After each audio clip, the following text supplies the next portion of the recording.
And there we are. How's everyone doing today?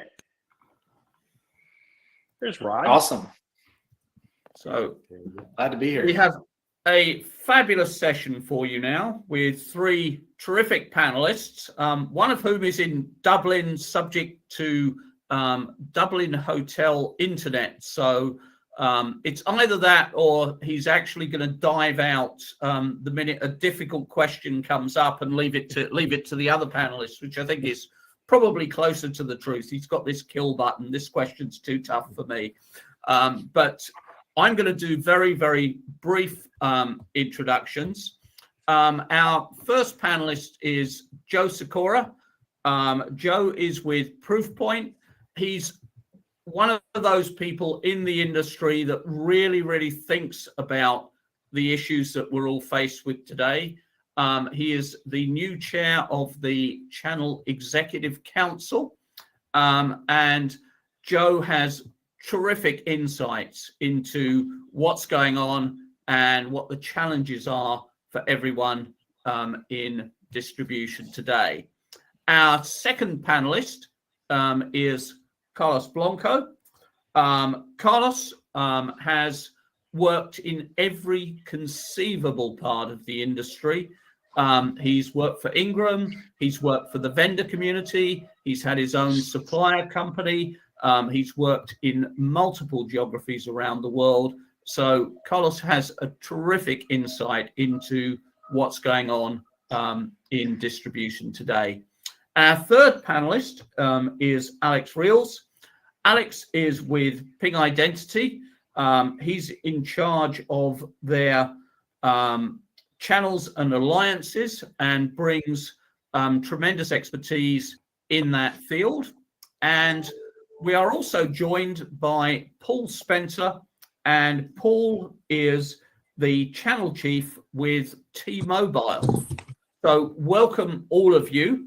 Our topic today is the future of distribution. Should it still have a role in your channel strategy? And Joe, if I can start with you. Sure. Look overall, you look at where you were with distribution 5 years ago, you look at where you are today. How's it changed? Yeah, that's a really good question. And thank you again for having me, Rod. Always a pleasure to join these panels. You know, I've seen a lot of change over the last couple of years, right, with our distribution strategies. In fact, I'm in the middle of going through distribution strategy as we speak, because we're going to be making some more changes here at Proofpoint probably over the next six months for next year. You know, I think a lot of us have seen a shift, and we've talked about this before on panels with next gen, right? Some of the next gen distributors that are catering more towards MSPs, monthly transactions, and more service related, which those haven't, it's not new, right? I think we all know many of those. We have seen a higher growth in those versus traditional, and we're also looking at alternative routes to market too, right? So we are seeing a continued growth with things like public marketplace with the hyperscalers.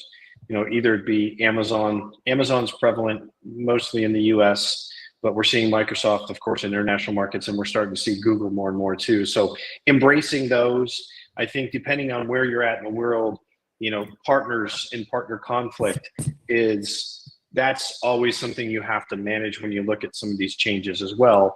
And then, you know, the other thing I'm seeing too is I'm seeing transactional fees because of marketplace pressure. I think there's a tremendous amount of pressure right now on traditional distribution, justifying some of the fees that they charge. And more importantly, from the C-suite on my side, our CFO is always looking at, okay, here's what we're spending on distribution costs and what are we getting for that. You know, international markets are starting to catch up. I think US markets have already done some adjustments when it comes to transaction fees.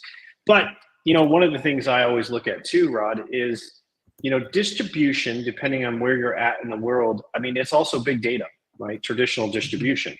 So I'm starting to move some of my justifications and also my planning around how do I use that big data? Because some of them have, 20, 30, 40 years worth of data as far as what was shipped to the end user, which partners were involved. So to me, combine that with some of the new AI type things that we can use, and you've got something really, really great there. So it's always a changing environment. I guess I should have started with, for anyone, because I know we are going to take live questions as well. I have a mixed model today, right? So I have one tier and I also have two tier, which is always an adventure. So I do have direct partners, and then I also use distribution, whether it be next gen or new, in the middle. So give you an idea. So happy to answer any questions that anyone on this has. Fabulous. And Carlos, when we first met, you were actually working for Ingram. Distribution has some huge challenges today. They've got the hyperscalers on the one side, you've got new distribution companies like Pax8 on the other. You've got the SaaS companies questioning whether distribution even has a role to play. How is distribution responding, and what are the big disties doing today? Well, Rod, you and I have known each other for years, and I was never a fan of distribution. Even when I worked there, I wasn't a fan of distribution, but it paid the bills.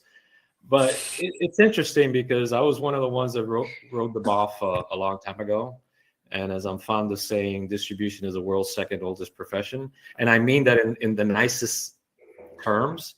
We think about distribution in tech, but distribution exists in every single market in the world. Wherever there's a middle person, there's a distributor. And I think what distribution has shown through all the years of history, going back to a long time ago, is that they can adapt to a new reality. And what I see now as I see the likes of TDS and Ingram morphing is, what are those services that they can provide to aggregate the longer tail? For instance, customer success or technical support. That's something that's really difficult for a vendor to scale on their own. And at the same time, it's hard for a small partner to provide, for instance, a CS function. So can distribution step in and be that aggregation point at certain areas where they can be the interface between the vendor and the long tail? As I'm fond of saying at Jamf, our job as a software company is to produce great software. We should not be in the billing, collections, or distribution business. We should be producing great software. And so all of us as vendors, software, and obviously hardware is without a say, what are those things that we're doing today? And I have the same model as you, Joe, where we have like 150 partners direct in EMEA. And I'm a total proponent for moving them off to distribution so we can stop being in the collections and the billing business. Because what is the cost of an invoice that doesn't get paid, right? Or because we have a small credit limit. What is the cost of a vendor partner not paying us, but they will pay Ingram, or they will pay Tech Data because they have a lot more to lose in that situation. So I still think there's a ton of value. Excellent. And Alex, how do you view distribution today? Yeah, I had the privilege of being both at a partner for 10 years, and I was in distribution for almost 12 years. Avnet, Tech Data, and then TD SYNNEX, as Tech Data and SYNNEX merged. I was running their global cybersecurity business. And it's been interesting in my tenure in distribution to see the evolution of how they've adapted to the market. So, distribution used to be all about shipping hardware all over the world, and their value was they had distribution centers everywhere. But as the distributors of the last 10 years have moved more into software and cloud, I see the distributors investing more in specific go-to-market areas like cybersecurity, like data analytics, like mobility solutions, like converged offerings or cloud solutions. And these practices that all the distributors created, can give partners a very targeted help to go to market, and they can provide all kinds of services. And I see a lot of the value distributors providing right now is offloading certain focus areas for partners. So they can focus on what they do at core. So maybe offloading that renewal process, or offloading MSP capability, or some types of professional services maybe a partner that doesn't want to invest in. So what we do at Ping Identity, and it's interesting to go from distribution out to the vendor community, and now my perspective of distributors is different, and I think I'm trying to hold them to a higher standard than I held myself as a distributor. But what we're doing is different in each country. So in the Americas, I use distribution more for recruitment of partners, onboarding those partners and training those partners. In Asia, I just signed a new distributor in Asia last month, actually, to help me with currency exchange topics, withholding tax topics, and lingual, language topics. So I have a very specific reason for distribution in Asia. And in EMEA, we're evaluating distribution there specifically to help in certain countries with partner enablement and onboarding activities. So it's kind of different for each region how we like to use it. We also have direct partners we work with too, much like Joe and Carlos as well. So we'll get in later, I'm sure, to some other topics around evolution and growth, but it has been fascinating to watch from the inside, how these distributors have evolved and changed specifically towards software-focused cloud solutions. Excellent. And Joe, we've got, as you can see in the chat there, a question coming in from Amy. What areas do you see distribution playing the biggest role in as far as cybersecurity is concerned? Yeah, I think there's a couple different roles, and Alex and Carlos touched on it as well. I mean, specific to cyber, it depends on which part of cyber you're in, right? So if you're still in traditional appliance-based, which I know a lot of us have shifted away from, if you're still doing appliance, I mean, it is, you still do have pack, pick, ship, getting a global distribution, your standard, as we know it. I'm in a SaaS solution today. So for me, the biggest thing they provide, and Carlos mentioned it, is, in some countries they are risk mitigation for me, right? So a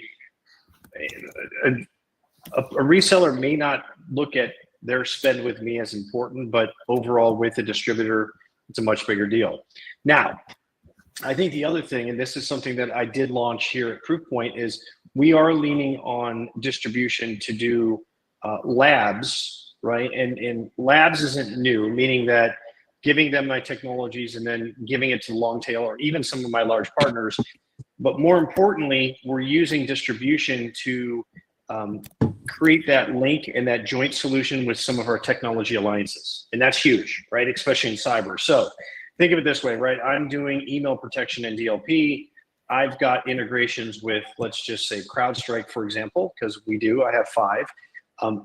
To show that integration, I need a third party. So I either need a partner to make the investment and show all these integrations to an end user, or what I'm doing is I'm actually leaning on distribution, both in the US and also in Europe, to really create this environment for me. So specific for cyber, and if you're a cyber provider who has these relationships, it's a great place to do that, right, on the technical side, and push that value as a total solution. Fabulous. And Paul, how are you using distribution? Where does it play with T-Mobile? Yeah, it's interesting, Rod. So we're at a place of convergence with disties. So if you look at kind of a history with us as a service company, it's a little different about how we handle distribution.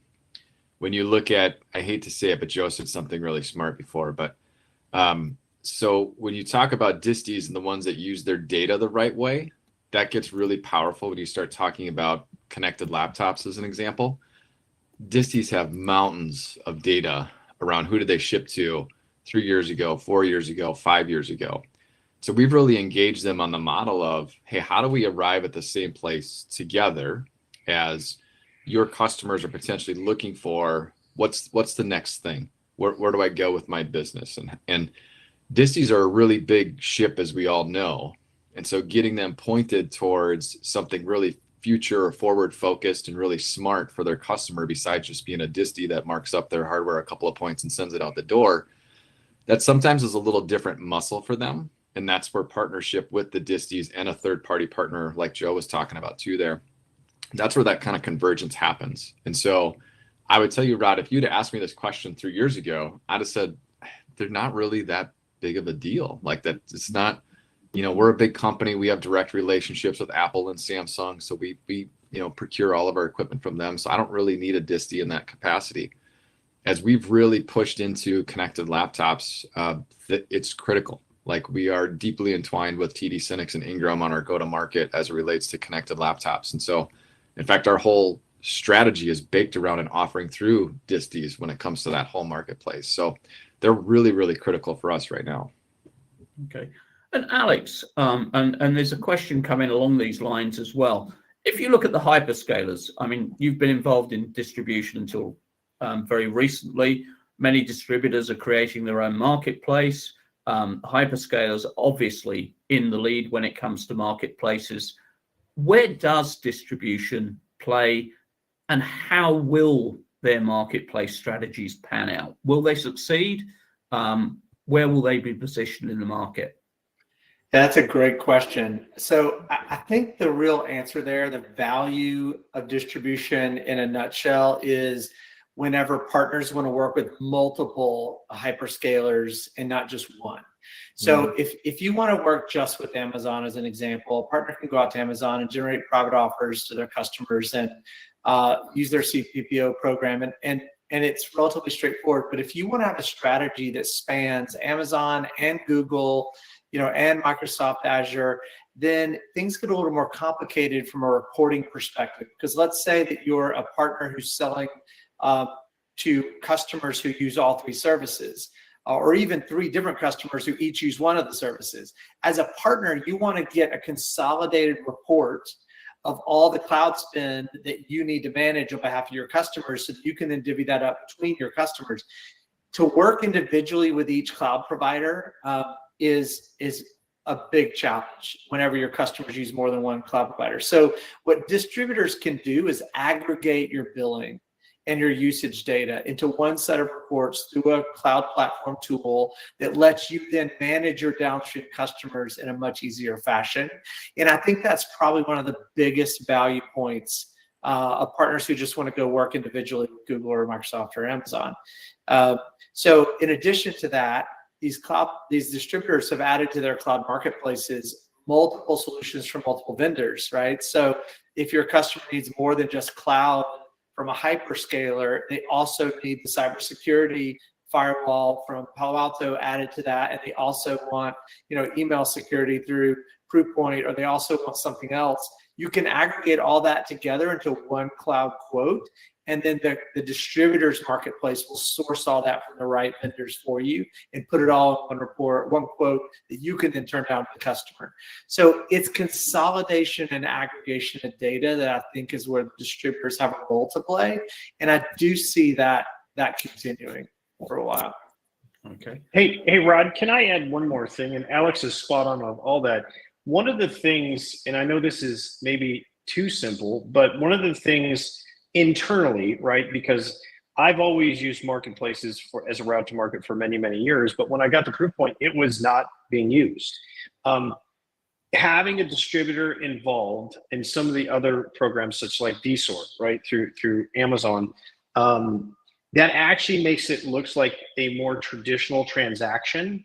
So if your CFO, like there was a ton of concern on my side, not me personally, but at Proofpoint side, is when are we getting paid? And they didn't like the fact that we lose control of terms, and the terms are set by Amazon or Microsoft versus, well, I guess Microsoft's a little different, but but Amazon, this is another way. So if you're out there, if you're getting pushback from your CFO or your financial group that they don't like the fact that you no longer control when you're getting paid, you could insert a distributor in there as well, and then you just have your standard terms. So that's one thing too. That's a little nugget out there if any of you are trying to go and use this as a route to market and haven't yet. So it's helped me. So drill into that for the people in the audience.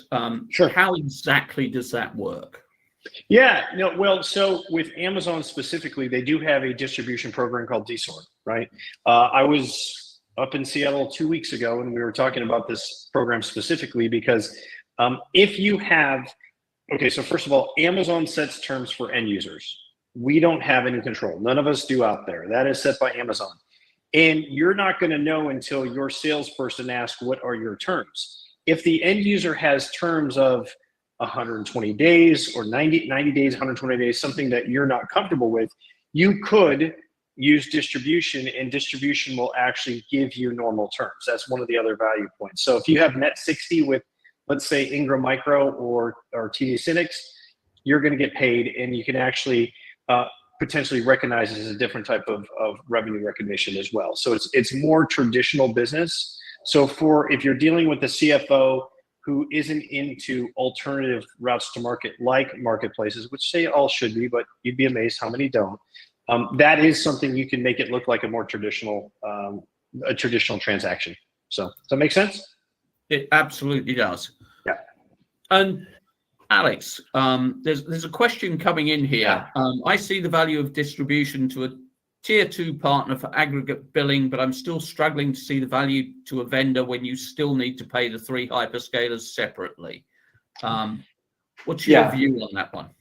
Yeah, great question. And the answer is, as a vendor, if I'm consolidating a lot of my activity through distribution, maybe that's partner recruitment, maybe that's partner onboarding, enablement, renewals, whatever services I might be using from that distributor, to take this one part, like private offers, and to go direct with my partner in Amazon or my partner in Microsoft and pull that away from distribution disrupts my process, because everything we're doing is through distribution. So the fact that distribution now provides D-Store, like in the case of Amazon, and allows a mechanism for me to still run private offers through a distributor and a partner, allows me to keep that process going through them, just for simplicity of managing my channel organization. So now, in an environment where maybe you do both, have some sales through distribution and some sales single tier through direct partner, there certainly may be opportunities where it's easier to go straight through a partner with a private offer instead of through distribution. But in countries or regions where I'm primarily using distribution, I want to consolidate all of that just for simplicity. That's the answer from my perspective. Okay. And I want to drill down into some of the distributor programs. So, Paul, what distributor programs are you actually dialed into? What value are they bringing for T-Mobile? Good question. So we have 2 different programs that we run with the disti. So I'm probably a little bit different than most out there because of the connectivity piece and what we pay on a commissions basis there.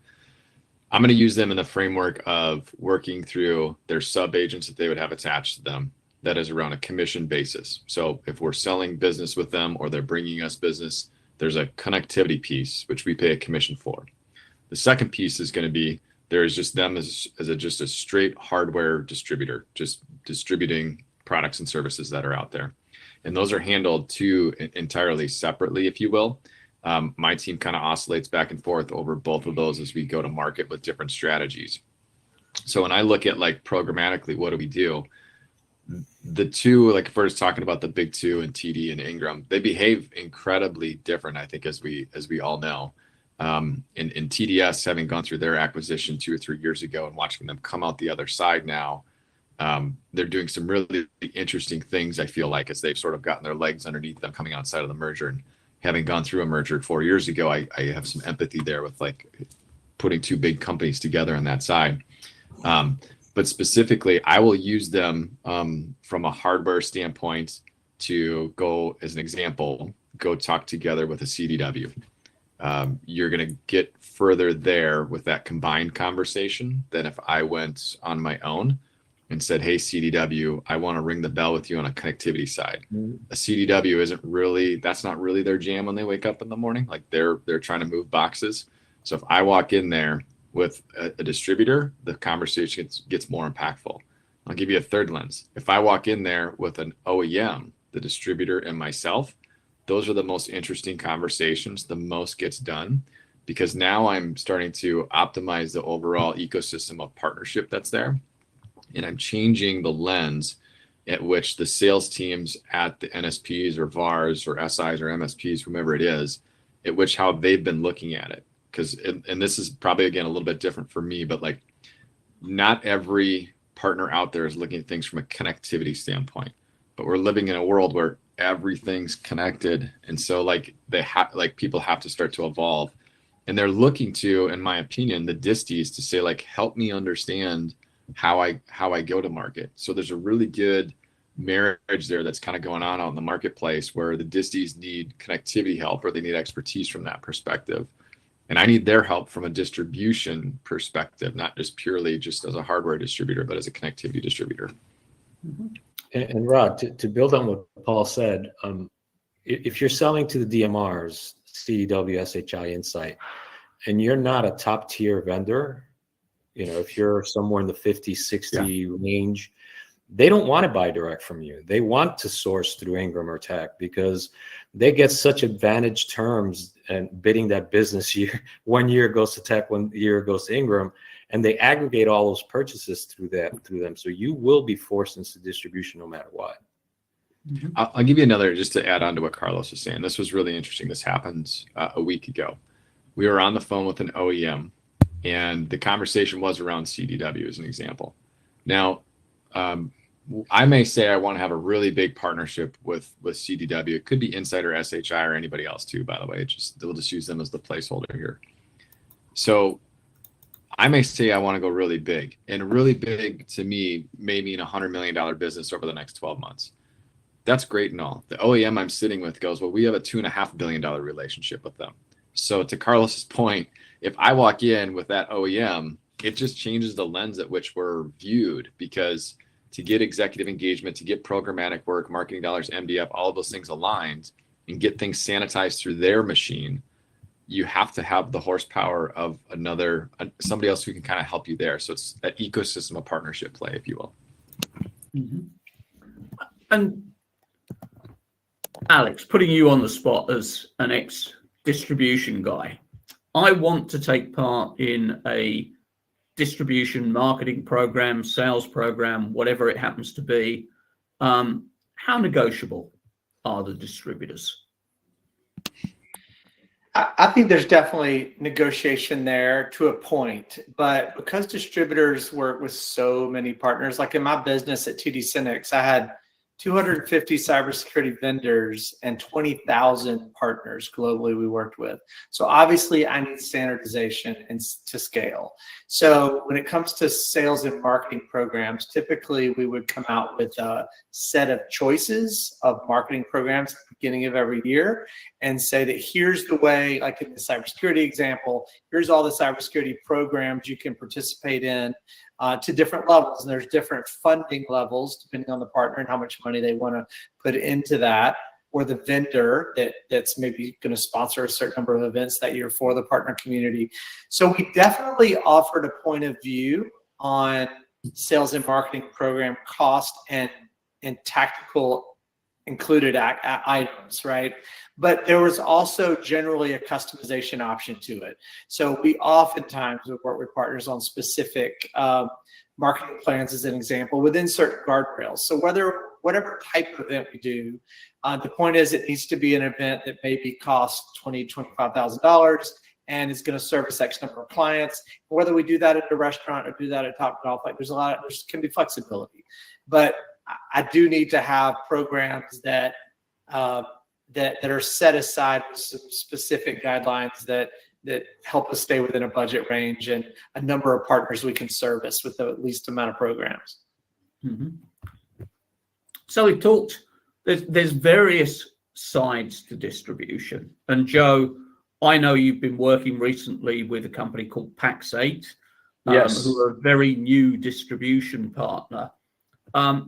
Talk us through who they are, what they bring to the table, and why are they important for Proofpoint? Sure. Is this where I get paid by Pax8 for their commercial? I'm just kidding. I'm just kidding. Ryan said he'd send you a $1,000 check in the post. Of course. All right. So obviously there's next gen. All of you out there may have heard of next gen distribution or distribution 2.0 with people like Pax8. And what's interesting is all of your broadline distributors are trying to do some of the same things, right? They're trying to play catch up because Pax8, listen, even though some of us out there, you may not have heard of them, they've been around for a while. I know I've been using them, 5-6 years or more. So they've been a stable part of my go-to-market strategy. It's a different concept, right? Because one, they do cater to MSPs. So primarily that's their customer, right? So if you have an MSP practice or an MSP route to market that you want to grow, they're an excellent source of that data we talked about before, because they're adding 200 to 300, I guess, probably 200 to 300 new MSPs every single month. Now, the model is different too, right? So the model is, you may go into it and they'll show you kind of what they expect as far as margins and everything else, which at first I've had a lot of people come back to me and say, hey, I know you're using them and you recommend them, but wow, their margins are a lot higher, because it's an all-encompassing service with them, meaning that I get my funded heads, I get all my internal marketing, I get a lot of things for a flat fee. So for me, it's, it is a fixed cost. I know there's not going to be a lot of variables, and it has allowed us to get more.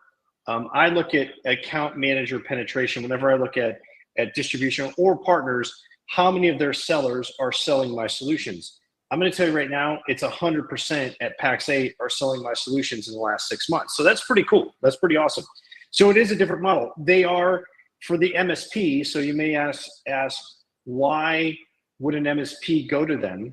It's consolidated billing. So it's a lot of things Alex said that some of the traditional disties are now starting to do. It is a consolidated billing. So they were one of the first to cater for that MSP, to offer it as a monthly service, to say, hey, here's all the technologies that you consume, and here's one bill. I used to be an ex-MSP, so for me, one throat to choke is pretty appealing, right? So there's things there.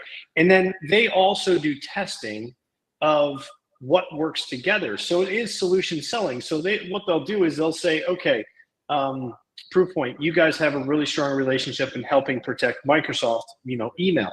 Great, we're going to combine that together. And then maybe also with SentinelOne, they've got an endpoint solution that we integrate with too. Okay, good. And they're going to offer it as a solution when they train their MSP. So for me, and I see a couple of, I see a couple of people asking if they're expensive and how negotiable are they? They are, like I said at the beginning, they are more expensive, but I will tell you growth rates for MSPs have been my top grower globally, right? Because they actually have European presence, and they also have APJ presence at this point. So that's just one of the examples. Are they negotiable? It's going to depend on volume, right? I think you'll hear a lot of us, and we talked about CDW around, if you're not in their top categories, they won't even consider going direct. And I'll comment on that too. I am top of some of their categories, and they still want me to allow them to go through distribution, which is pretty powerful. But, that is something that you're going to have to talk to them. They look at what potential joint revenue will you grow together. And then from there, it's a little bit negotiable. Everything's negotiable, right? Everything's negotiable. Everything's a sale. Everything's a sale. And there's another side to that, because it depends on whether you look at the need for PAX 8 from a partner perspective. What do they do for the MSPs, which is invaluable, versus what do you need to run your own MSP program. So for instance, when I was at Citrix, 4 or 5 years ago, we used them for consolidated billing and aggregation of all the billing for our MSPs, because we didn't want to issue, we had 3,000 partners at that time. We didn't want to issue 3,000 monthly invoices, right? So that's where you can use distribution, and whether it's Ingram Tech, as a way for you to optimize your MSP program, which really has nothing to do with providing a better service for your MSP partners, which is what PAX 8 is really, really good about. Correct. Excellent.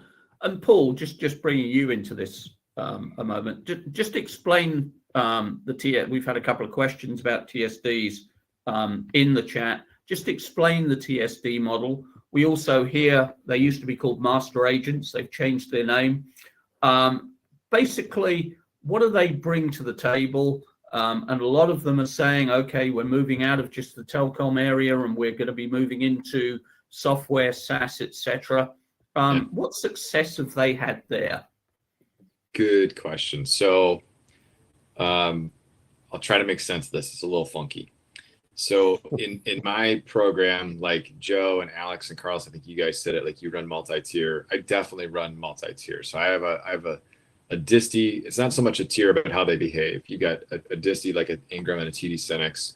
You've got your traditional wireline telco, like an Avant, like a Telarus, those type of agents. And then I also have what I would just call boutique primary agents or legacy master agents. And those are ones that have, honestly, they started both on the T-Mobile and on the Sprint side roughly a decade or so ago.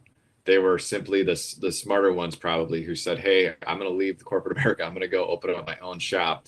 And now they've grown with us so much. And they're really integral as like a part of our business. And I use all three of these in different capacities.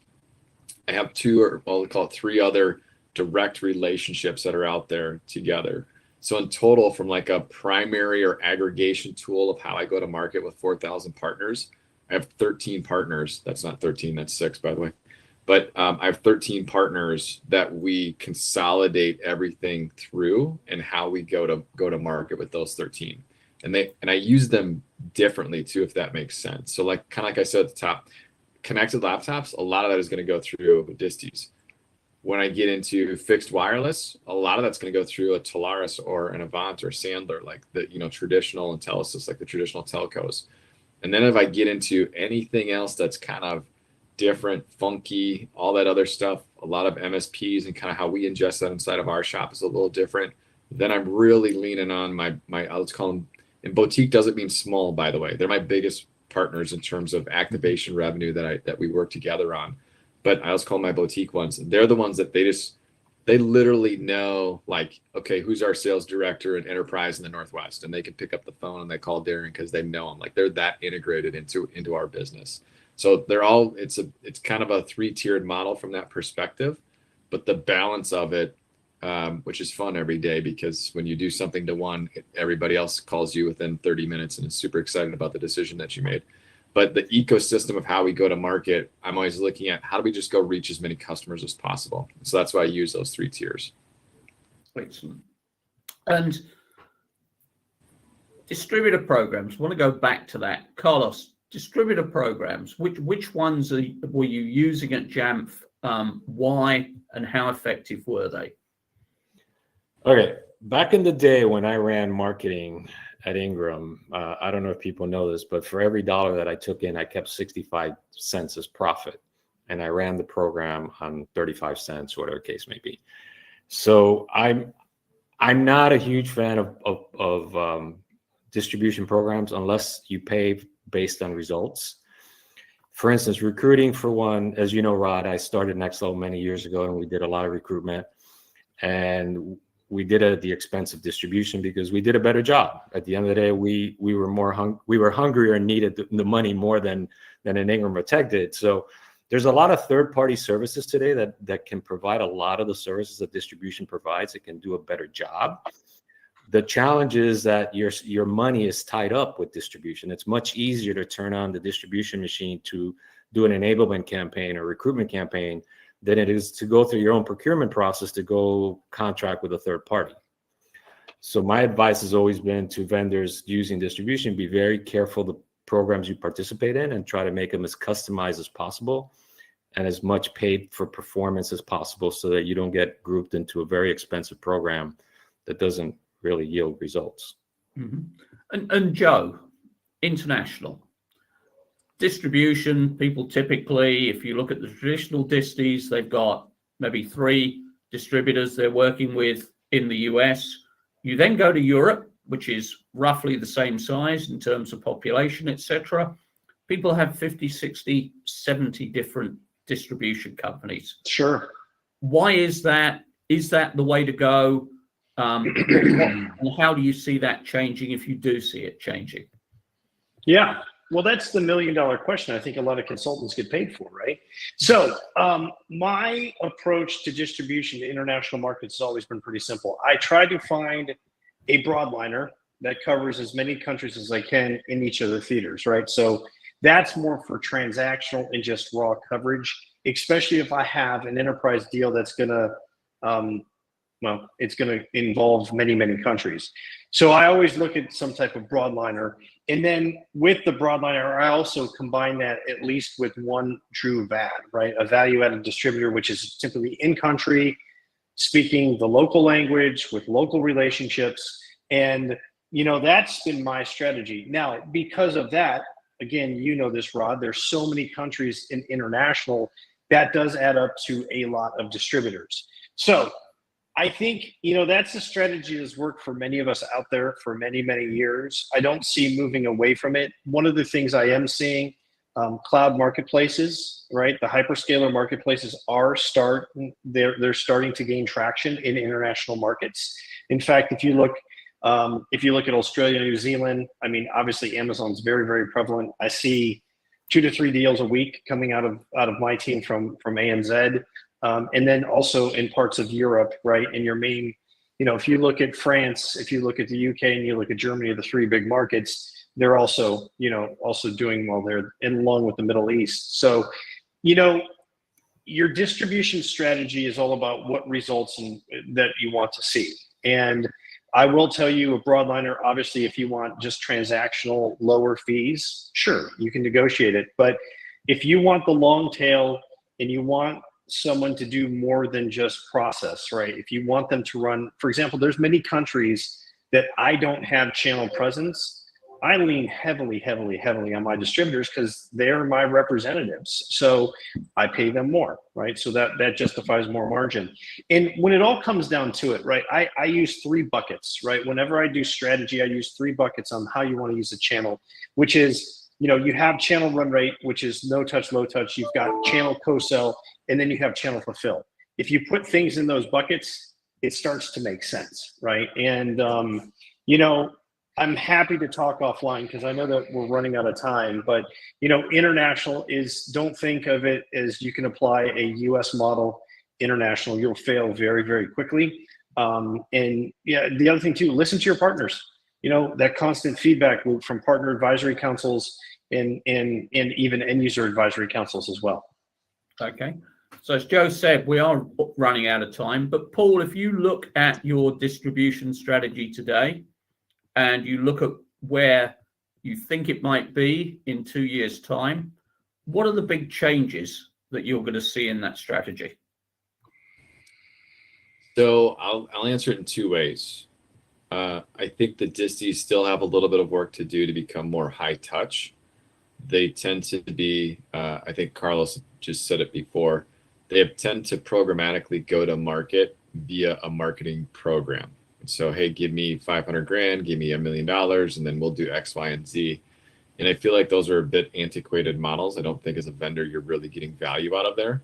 And so then you need some human capital insertion into that process to be able to say, how do I go partner to go to market with you? How do I help pull deals together? How do I use my equity across the landscape of my career to be able to pull these things together? So I think that's one piece.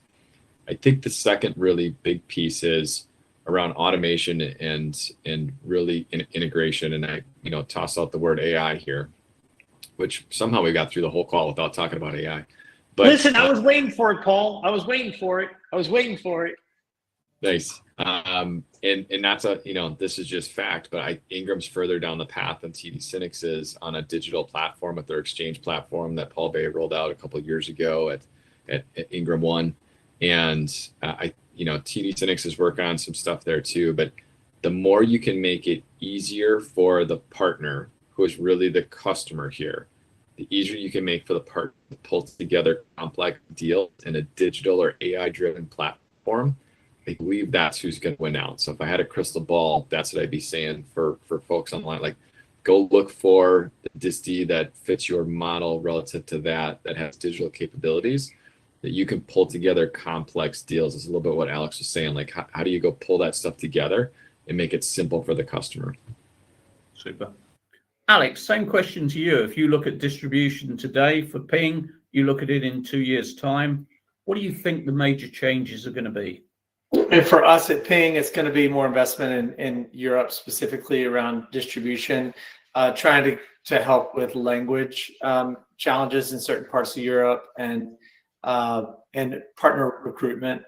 A couple other real quick things as we wrap up here that I want to leave everybody with are things that you can also, I think we can use distribution for in the future that maybe we're not today.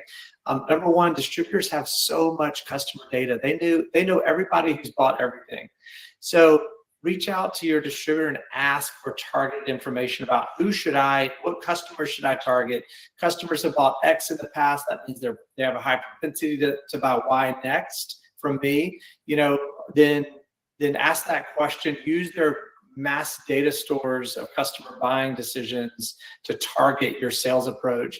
I would also say, look for the distributors to help you in the future with more and more solutions, combining vendor products, as Joe talked about earlier, where you can really get value as a partner. If I want to sell an MSP solution that combines multiple products in a category together, distributors are spending more and more investment right now building these branded solutions, and I think we can all leverage those in the next couple of years effectively if we just know what those solutions are.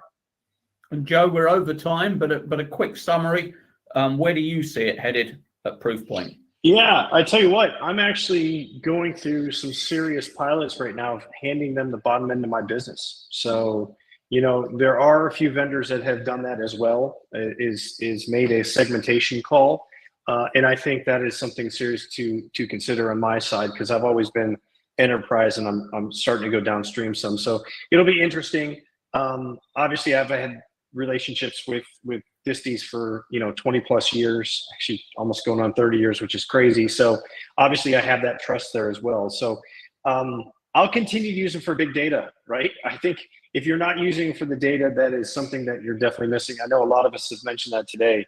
It's something. Now, with all that said, I'll continue to squeeze them, right? I'll continue to squeeze them to get more for less. And that's just because the market is driving down those things and really paying for what I benefit for, rather than just kind of some fluffy stuff they used to charge us for. Fabulous. And Carlos is back too.